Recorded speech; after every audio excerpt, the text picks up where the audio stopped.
fl-isem tal-Missier u tal-Iben u tal-Ispiritu Santu. Amen. Il-grazzja ta' Sidna Ġesu Kristu l-imħabba talla u l-għaqda fl-Ispiritu Santu dawn ikunu ma'kom il-koll. Ħodu sejjer niċċelebraw din l-Ewkaristija u sejjer nofrija l-erwieħ ta' Simon Gallia u ta' Ċirillu biex nkunu denji ejju ngħidu l-mulej jgħinna u jaħfrilna. Illum ukoll id-Djoċesi ta' Għawdex qiegħda tfakkar il-Beatu Piju IX li kienu li jagħmel l-Għawdex bħala djoċesi għalih bil-isqof tiegħu, bis-seminarju tiegħu, bil-katedral tiegħu. Inti triq li twassalna għand il-Missier mulej ħnina. Inti l-verità li tmexxina lejn il-ġid Kristu ħnina. Inti lena tal-qaddisin kollha fis-sema mulej ħnina. Ħenna għalina Alla li jista' kollox, jaħfrilna dnubietna u jwassalna għal ħajja ta' dejjem. Nitolbu għatina u Alla li tista' kollox l-għajnuna tat-talb tal-Verġni Mqaddsa Marija. U ferraħna bil-ħarsien tagħha biex aħna il-fidili tiegħek neħilsu minn kull deni tal-art u naslu filena fis-sema. Bibnek Ġesu Kristu Sidna li hu Alla u miegħek jgħix u saltan flimkien mal-Ispiritu Santu għal dejjem ta' dejjem.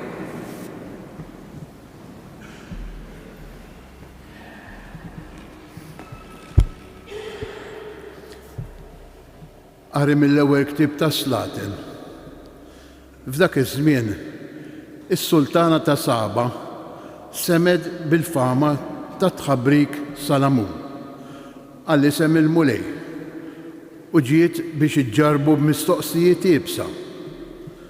U ġiet Ġerusalemm b'qata ġmiela ta' kbarat magħha u biġmla mobbija b'tabija kbira ta' ħwawar u deb u ħaġar prezzjuż. U ġiet għand Salamun u qaltlu kull ma kellha maħżun f'qalbha.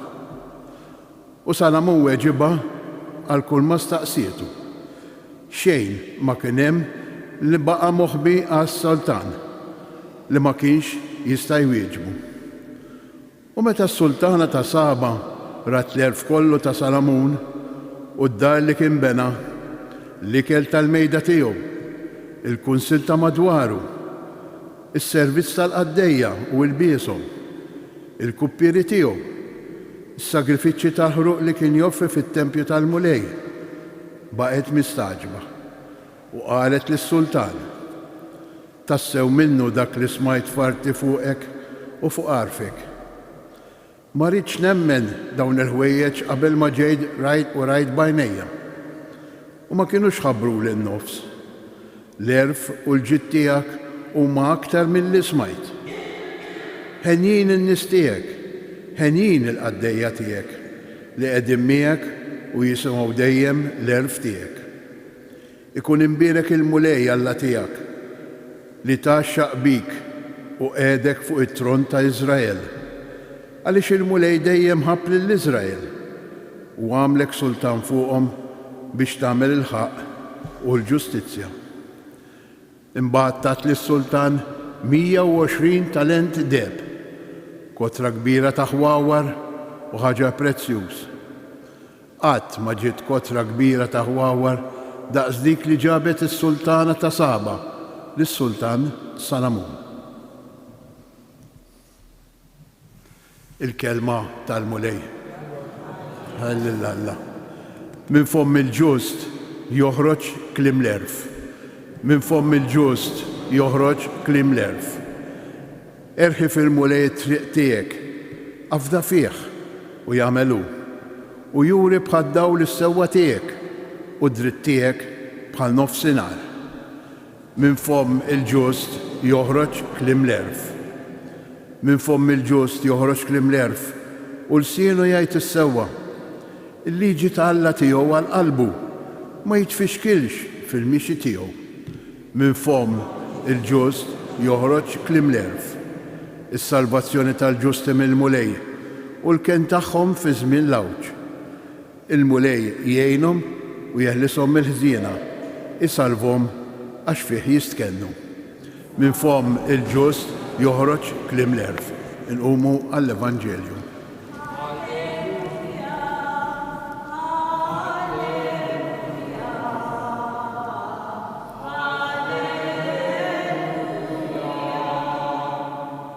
Il-kelma tiegħek il-verità. Qaddisna permezz tal-verità.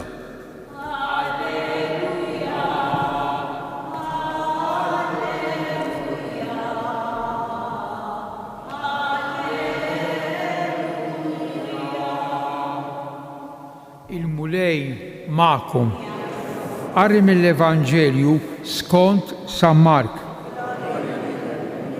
F'dak iż-żmien Ġesu reġa' sejjaħ in-nies lejh u qalilhom: Isimgħuni intom il-koll u ifhmuni. Ma hemm xejn minn barra li meta jidħol fil-bniedem itebbu, imma dak li joħroġ minn ġol bniedem daku li jtabba lill-bniedem.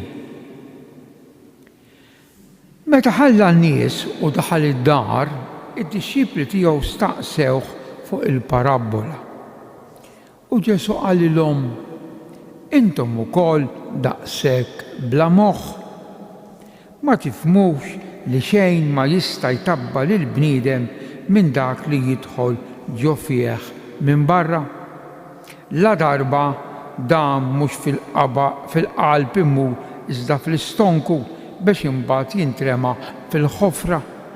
B'hekk wera li l-ikel kollu huwa safi. U qalilhom: dak li joħroġ minn ġol qalb tal-bniedem dak hu li jtabba lill-bniedem.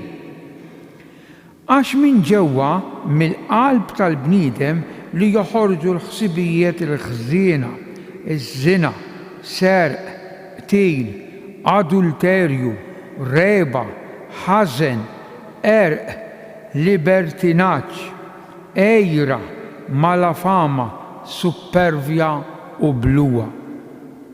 Dal-ħażen kollu minn ġewwa joħroġ u dan itabba lill-bniedem.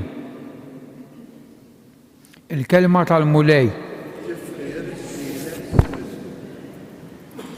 Mela l-ewwel lezzjoni mhix tqila biex tfissirha llum, mhix tqila. Qegħdin nitkellmu Ġerusalemm, it-Tempju u Salamun. 900 sena qabel Kristu. Salamun bena tempju, żejnu kemm felaħ għax kien għal Alla, kien jagħmel ħafna sakrifiċċji u l-aħbar xterdet li f'din il-belt hemm xi ħaġa speċjali, hemm xi ħaġa tiġbdek iktar. Issa kien dak li kien jiġbdek mhux li toqtol il-munton kien taf jew in-naġa taf. Imma dik il-glorja, dik is-sħaba li niżlet fit-tempju Alla fosthom. Imma dik kienet tiġbed in-nies. U din il-ħaġa xterdet. Tant xterdet li kien hemm reġina, ir-reġina ta' Saba minn nofsinhar u semet u ddeċidiet li tmur tkellem il dan is-sultan il-Salamun għax semet li kien għaref qabel dejn hemm dik l-istorja meta ġabulu t-trabi biex jaqsamhom nofs. U ġabitlu l-regali u qalet xi ħaġa interessanti, qalet ikun imbierek il-mulej sewwalli lilek imliek bil-erf u n-nies li inti tikkmanda kemm huma xortihom tajba għax immexxija mill-erf ta' tiegħek bħala sultan. Din hija l-istorja. Però meta mbagħad ġie Ġesu fid-dinja għamel referenza għal din l-istorja. Għax Ġesu l-Antik Testament kien jafu. U x'referenza għamel meta qal li Salamun fi żmien Salamun kien imorru n-nies għall-erf tiegħu u ngħidilkom, issa Ġesu, li hawnhekk hawn min aqwa minn Salamun. It-tagħlim ta' Ġesu, il-preżenza ta' Ġesu tissupera bil-qasdell għall-erf u l-kapaċità li kien ikellu jmexxi Salamun. Ngħidilkom li hawnhekk hawn min aqwa minn Salamun, dan Ġesu. Imbagħad il-Vanġelu qawwi ħafna ħut il-Vanġelu tal-lum ta' qawwi ħafna, ma hemmx kantunieri. U ta' min jagħmel ftit riflessjoni profonda fuqu. Il-kwistjoni bejn dak li hu estern u dak li hu intern, ta' barra u ta' ġewwa. Il-Lut kien u għadhom ħafna minnhom ma da tmiss xi ħaġa u tniġġies titmu tagħmel il-purifikazzjoni. Tmur is-suq tiltaqa' ma' bniedem mhux ludi bħalek u l-aħwina. Ġesu qallhom dawn neħħuhom minn moħħkom neħħuhom minn moħħkom. Ta' barra ma jtebbgħux il-bniedem ta' barra. X'tiekol u x'tixrob u bil-min tieħu bidejk dak ma jagħmel. Mela huwa mill-qalb, il-qalb, iċ-ċentru, il-ħsibijiet, dak il-bniedem itebbu, dak il-bniedem iwasslu biex jiksira ma' Alla. Waqqgħu fid-dnub fi kliem ieħor, fid-dnub il-mejjed u għalilhom li ma huma dawn l-eruq li qegħdin fina l-koll u rridu nrażnuhom u nrażnuhom billi nisimgħu l-kelma ta' Alla. Għax ma jismax il-kelma ta' Alla m'għandux saħħa biex jirbaħhom. Li ma huma isimgħuhom daqsxejn. Nisimgħuhom jien magħkom. Number one. Min ġeqara Ġesu jagħmel referenza doppja biex jagħmel l-enfasi. Min ġewwa u mill-qalb. Min ġewwa u mill-qalb. X'li ma huma Ġesu? Ħsibijiet ħżiena. Ħsibijiet ħżiena. Żina. Serq, forum ta' serq. Tejl. Adulterju. Reba. Mhux ħakmitna, reba. Ħażen. Libertinaġġ. Flok din il-libertinaġġ qabel kien hemm kelma oħra. Faħx. Nibża nispjegah kif tisser kelma faħx minn hawnhekk, nibża nispjegah. Faħx, libertinaġġ, ejra, malafama, supervja, bluwa. Dal-ħażen dan li joħroġ mill-qalb tal-bniedem, dan itebba l-bniedem. Kemm huwa silta ta' Vanġelu ta' min jagħmel riflessjoni u meditazzjoni profonda.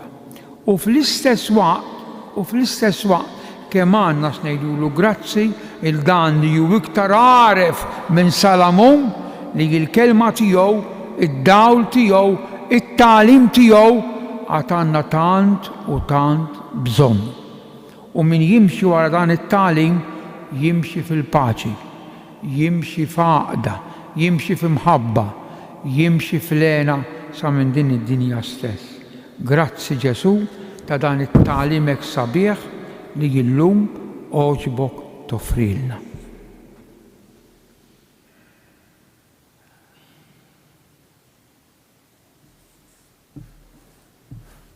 Inqumu bil-wifqa. Il-mulej Ġesu jurina triq li teħlisna mill-vizzji tagħna, nitolbu u ngħidu ġeddet ġewwa fina qalb safja. Sabiex is-saċerdoti iħeġġu lill-fidili għal aktar impenn Kristjan fil-Knisja u fis-soċjetà nitolbu sabiex dawk li għandhom is-seta fid-dinja jeżerċitawha fil-biża tal-mulej li tiftaħ il-qalb għall-oħrajn nitolbu ġedded ġewwa fina qalb sabiex aħna lkoll qabel ma niġġudikaw lill-oħrajn inħarsu ġewwa fina u nnatfu lil qalbna minn kull ħażen nitolbu. L-ewwel erba' tax-xahar ġurnata devozzjoni li San Giuseppe, nitolbu l-San Giuseppe għall-familji tagħna, għall-ħaddiema fuq il-land tax-xogħol, San Giuseppe kien ħaddiem, u għall-moribondi sabiex għattalbu l-għajnuna ta' San Giuseppe jaqalgħu minn Alla dak li jeħtieġu nitolbu ġedded ġewwa fina u Alla li tant tħobb il-poplu tiegħek u teħilsu minn kull jasar ħares lejn it-talb ta' wliedek bi Kristu Sidna.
Tolbu ħuti biex is-sagrifiċċju tiegħi u tagħkom ikun jogħġob l-Alla il-Missier li jista' kollox.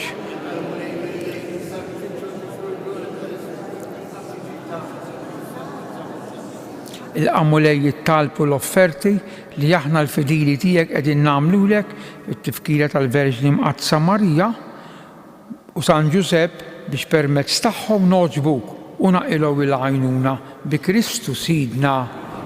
Il-mulej magħkom. Nerfaw lubna l-fuq. Nidżu ħajr lill-mulej Alla tagħna. Sewwa u xieraq mulej Missier Qaddis Alla ta' dejjem li tista' kollox. Tajjeb u taġid tas-salvazzjoni tagħna li dejjem u kullimkien inroddulek ħajr bi Kristu Sidna. Bil-ħajja tal-għaġeb tal-Qaddisin u l-aktar ta' Ummok Marija indejjem timla l-Knisja b'qawwa ġdida u tagħti lilna xhieda sħiħa ta' mħabbtek. Int ħeġġiġna bl-eżempji sbieħ tagħhom u tilqa' t-talb li dejjem jagħmlulek għalina ħajseħħa l-kollox il-pjan tiegħek ta' salvazzjoni. Għalhekk mulej aħna wkoll mal-anġli u l-qaddisin infaħruk u intennulek Qaddis.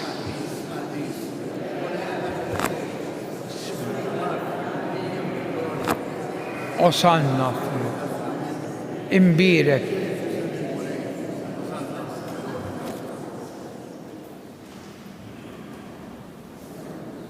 Qaddis tassew int mulej, inti lajn ta' kull qdusija. Qaddis għalhekk nitolbuk dawn l-offerti bil-barka tal-Ispirtu tiegħek biex isiru għalina l-ġisem u d-demm ta' Sidna Ġesu Kristu li meta kien se jingħata biex minn rajh ibati ħal-ħobs radlek il-ħajr qasam ta' lid-dixxipli tiegħu u qal ħudu u kulu il-koll minn dan għax dan huwa ġismi li jingħata għalikom Sinjur tiegħi u Alla tiegħi.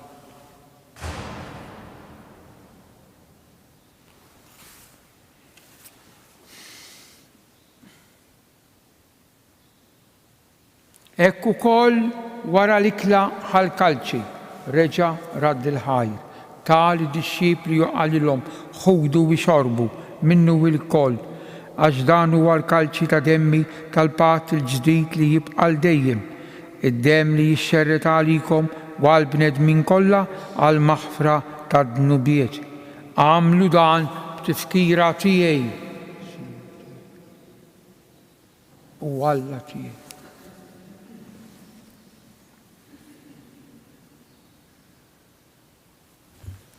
Dan hu il-misteru tal-fidi inħabbru.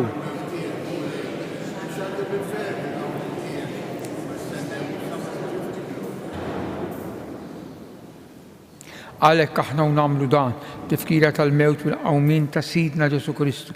Nofrulek mulej il-ħobs tal-ħajja u l-kalċi tas-salvazzjoni u nroddulek ħaj għax jogħġbok tilqana hawn quddiemek biex naqduk u mit-ċekontana nitolbu li l-Ispiritu Santu jaqadna f'ġisem wieħed lilna li nieħdu sehem il-ġisem bud-demm ta' Kristu.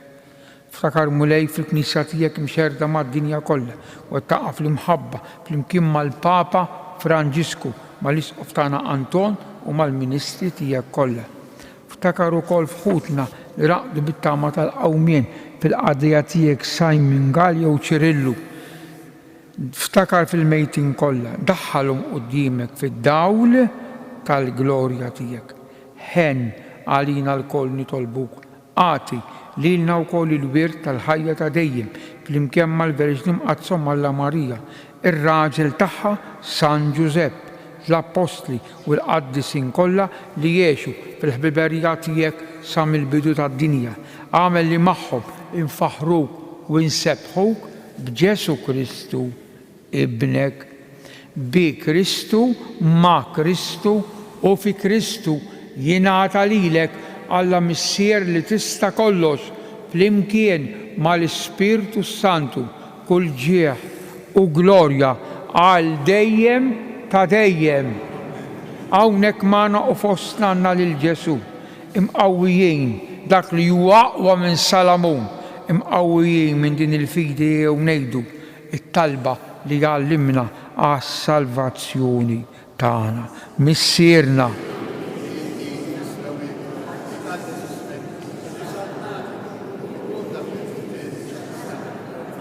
ħobżna ta' kuljum.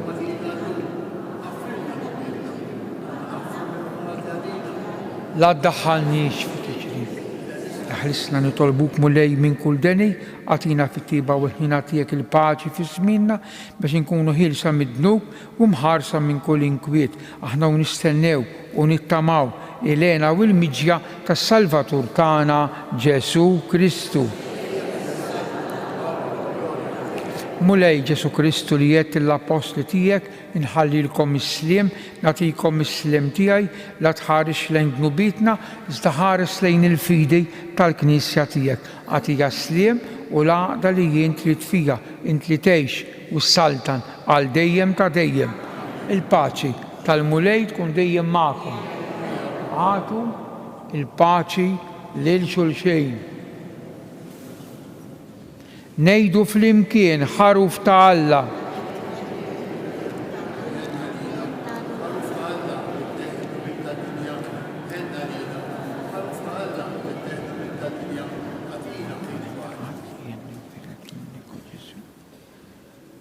Dan hu Ġesu il-ħaruf ta' Alla li jneħħi d-nubiet tad-dinja ħen jindawk li huma mistiedna għal din l-ikla ta' dan il-ħaruf mulej.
Glorja lill-Missieru lill-Iben u lill-Ispiritu Santu.